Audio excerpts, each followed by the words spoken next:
Okay mga kababayan, Chris Ulo po at welcome back po ulit dito sa ating YouTube channel. Okay mga kababayan, pag-usapan ho natin itong si Senador Bato de la Rosa. Ang ganda ng intro ko Si Senador Bato de la Rosa na kung saan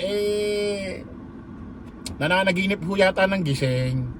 Mukhang napaparanoid na yata sa mga pangyayari. Mukhang napaparanoid na yata sa kakaisip niya doon sa warrant of arrest niya kung kailan darating, na hindi niya malalaman na bigla na lang siyang aarestuhin. Kasi mga kababayan, meron hong bali-balita na kung saan nakakatawa ho itong balitang ito. Basahin muna natin ito. May banta si Senador Ronald Bato de la Rosa sa mga tumulong pagdakip kay dating Pangulong Rodrigo Roa Duterte. Mananagot umano raw kay US President Donald Trump ang mga tumulong sa pagdakip kay dating Pangulong Rodrigo Roa Duterte ayon kay De La Rosa. Aba! Mukhang nagkaka-paranoid na yung iba. Siguro naman, it is the moral obligation of this committee, also the share of findings of this committee to President Donald Trump para kung sino man ang may-ari nitong Gulfstream na to, na eroplano, ay kung may ari-arian ito sa Amerika. He covered siya sa executive order na pinirmahan ni President Donald Trump. Kung sino man ang may-ari ng eroplano na yan, mananagot siya kay President Donald Trump. Saad niya sa Senate hearing nito Huwebes, April 3, 2025. Binanggit ni Bato executive order na nilagdaan ni Trump noong February 2025 kung saan papatawan ng parusa ang sinumang non-American person or organization na direktang nakipag-ugnayan sa ICC para i-detain ang isang protected person.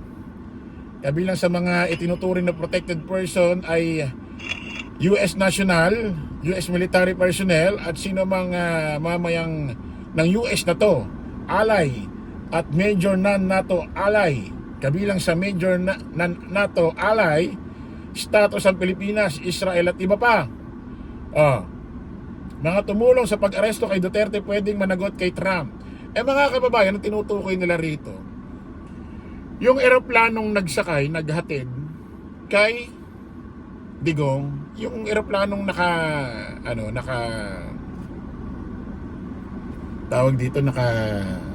nakaabang doon sa Villamor Air Base. Dalawa ho ang bulong-bulungan sa social media kung kanino yan. Una, kay Congressman Chua. Hindi natin alam kay Congressman Chua. Pero mas malaki ang bulong-bulungan, eroplano naman daw ito ni Ramon Ang, yung may-ari o isa sa mga may-ari ng San Miguel Corporation. Ipakinggan natin muna itong balitang ito.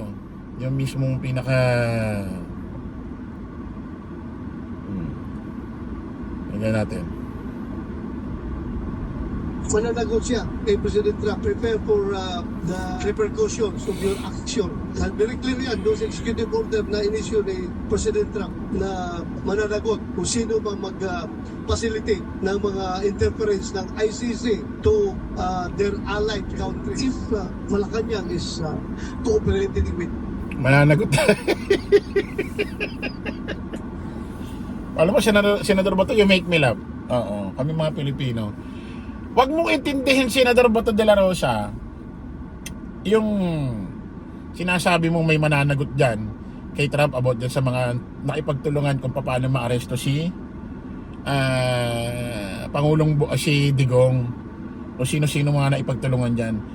Ang intindihin mo, yung kaso nyo ni Digong at kaso mo sa Crimes Against Humanity dyan sa ICC na ang involved mga buhay ng mga Pilipino, mga buhay ng tao. Kayo, ano ba pinaglalaban nyo? Pag-aresto kay Digong na kung saan may matinding kaso, Crimes Against Humanity. Buti nga nadaan pa kayo sa mga ganyang proseso. Samantalang doon sa mga programa nyo dati sa War on Drugs, Extrajudicial Killing na kung saan libo-libo ang namatay, May mga nahuli, mga tinamnan ng droga, na dinakip, pinatay na lang ng parang hayop. Ha? Yan ang intindihin mo. Ang intindihin mo ang sarili mo. Bakit? Kahit dumakdak ka ng dumakdak dyan, kapag lumabas na ang warrant of arrest at hindi pinaalam sa Pilipinas tulad kay Digong, at bigla ka nalang aarestuhin kung nasa saan ka. Kaya nga maganda yung ginagawa mo, nangangampanya ka, nagpupunta ka kung saan saan. Maganda yan. Oo, wag ka dun sa loob ng Senado, lumabas ka, mangampanya ka. Para, pag dumating yung warrant of arrest mo, at hindi naman pinapaalam, kasi di ba, sabi nga ni Attorney Conti, pag dumating yung warrant, hindi papaalam eh. Bigla na lang aarestuhin yung subject, yung nakalagay na pangalan doon sa papel, sa warrant of arrest. So, hindi mo rin malalaman. So, wala na mangyayaring pagdakip-dakip sa Senado. Ang mangyayari niyan, syempre, kampanya, lalabas ka rito, lalabas ka ron. O, mag-ikot-ikot ka. Para habang nagsasalita ka sa entablado, bigla na lang may aakyat, no, aarestuhin niya. Kaya kung saan ka makakampanya, pag napansin mo si General Torre, biglang lumutang dyan habang nagsasalita, uy, parang bakit nandito si General Torre sa baba, ng entablado? Alam mo na. Basta pag nasilayan mo pag nasilayan mo si General Torre, alam na. Kaya wag mo intindihin si Donald Trump. Wag mo intindihin yung mga yan. Kasi kahit magdadakdak ka na magdadakdak dyan, kapag dumating na yung warrant of arrest mo at hindi pinaalam siya, bigla ka na inaresto, dinala ka na lang sa ICC, lahat ng mga sinasabi mo, wala na yan. Wala nang kwenta yan. Kaya intindihin mo yung sarili mo. Okay? ICC, albeit patago kahit nadidinay nila, kahit ano kasinungalingan na pinagsasabi nila, nag-cooperate pa rin sila dahil nangyari na nandun na sa Pangulong Duterte. Siguro naman, it is a moral obligation of this committee also to share our findings of this committee to President Donald Trump para kung sino mang may-ari nitong group. Alam mo, sa totoo lang, yung pagdakip kay Digong, pagkawala niya rin sa Pilipinas, nakapit na siya dun sa dahig. Ang laking kawalan nito sa PDP. Ang laki rin ang kawalan nito kay Bato. Especially lubog sa survey ito. Ang laki. O, kasi wala na mag-i-endorso sa kanya. Mag-i-endorso sa kanila. Ang laki. Kumbaga, parang nawala ng dalawang kamay si Bato nung si Digong napunta na sa dahig. Nakapit na doon. O, naalam nila sino may-ari ng aeroplano. Pakinggan natin to si Bato. Stream na ito, na aeroplano, ay kung may mga ari-arian dito sa Amerika, covered siya sa executive order na pinirmahan ni President Trump. So kung sino mang may-ari ng aeroplano na yan, mananagot siya kay President Trump. Sigurado ako, kung may Gulfstream ka ng aeroplano, meron kang mga ari-arian sa Amerika. Kaya prepare for the repercussions of your action. Oh, sino kaya ito? Sino kaya itong tinutukoy nila na may-ari ng aeroplano nung yung sinasabi nilang Gulf airplane na yon? Sino kaya tinutukoy nila rito? Si Congressman Saldi Chua or si Ramon Ang?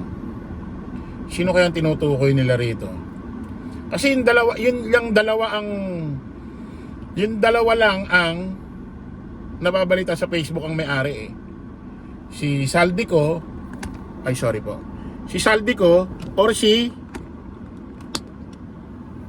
Ramon Ang. Bumaksa. Sorry po. Yun lang ho ang dalawang pinaghihinalaan. Mas malaki parang yung mga DD shit, mas dinidikit nila si Saldi Chua, mas trip nila si Saldi Chua. Si Congressman Chua. Mas gusto nila, mas trip nila alam niyo naman. Sorry po ulit. Alam niyo naman mga kababayan na mas kung nakaraan pa nila pinagtitripan yan si Saldi Chua. Parang mas gugustuhin nilang si Saldi Chua ang mayari kaysa dito kay Ramon Ang na businessman ho, yung isa sa may-ari o may-ari ho talaga ng San Miguel Corporation. Tingnan natin mga kababayan sa mga susunod na araw. Kung pero putik mayayari daw yung mga naipagtulungan kay Donald Trump. Ato ga. Sorry, bumabaksak ka. Ano to? Gaguhan? Makikialam si Donald Trump dito? Di ba rin makialam ang ICC rito sa atin? Wag lang si Donald Trump. Okay, maraming salamat po mga kababayan. Kita-kita ulit tayo sa panibagong live, panibagong vlog. Paalam po ba samantala ang inyong lingkod, host Chris Ulo. Lagi natin tatandaan, Don't follow the majority, follow the right way. Maraming salamat po. Kita-kits po tayo ulit. Bye po.